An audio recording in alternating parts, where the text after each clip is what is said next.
রাজধানী ঢাকা সহ সারা দেশের রাস্তাঘাট এবং অলিগলিতে প্রচুর কুকুর রয়েছে। প্রায় দেখা যায় হঠাৎ রাস্তায় বা আশেপাশে কুকুরের আক্রমণের শিকার হন অনেকে।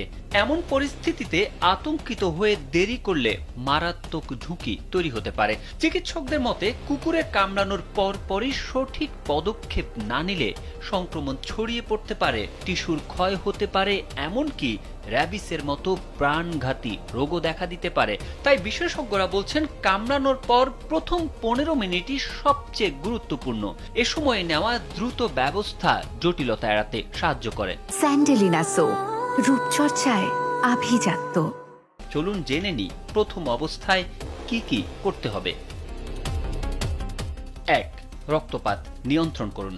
যদি কামড়ে প্রচুর রক্তপাত হয় তাহলে পরিষ্কার কাপড় বা ব্যান্ডেজ দিয়ে আলতো চাপ দিন, তবে খুব বেশি জোরে চাপ দেবেন না, কারণ এতে ব্যাকটেরিয়া আরো ভেতরে প্রবেশ করতে পারে। 2. ক্ষত ভালোভাবে ধুয়ে ফেলুন। কামড়ানোর জায়গায় অন্তত 5 থেকে 10 মিনিট ধরে পরিষ্কার পানি ঢালুন এবং হালকা সাবান দিয়ে ধুয়ে ফেলুন। চিকিৎসকদের মতে এটি সবচেয়ে গুরুত্বপূর্ণ ধাপ, এতে কুকুরের মুখের লালা, মাটি ও ব্যাকটেরিয়া ধুয়ে যায়। 3. অ্যান্টিসেপটিক ব্যবহার করুন।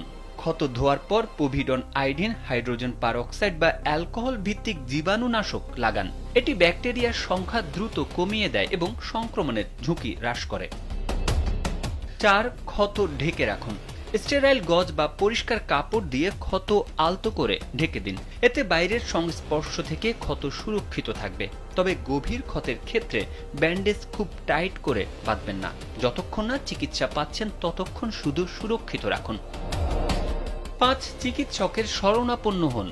ক্ষত ছোট মনে হলেও দেরি না করে দ্রুত চিকিৎসকের কাছে যান, কারণ কুকুরের কামড়ে র্যাবিস, টিটেনাস এবং বিভিন্ন ব্যাকটেরিয়াল সংক্রমণের ঝুঁকি থাকে।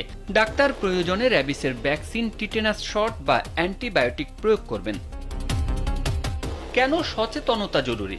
বিশেষজ্ঞদের মতে প্রাথমিক সচেতনতা ও তাৎক্ষণিক ব্যবস্থা নিলে কুকুরের কামড়ের পর গুরুতর জটিলতার সম্ভাবনা অনেক কমে যায়। তাই আতঙ্কিত না হয়ে প্রথম 15 মিনিটেই সঠিক পদক্ষেপ নিন, এটাই জীবন রক্ষার মূল চাবিকাঠি। তারেক আহমেদ, কালবেলা।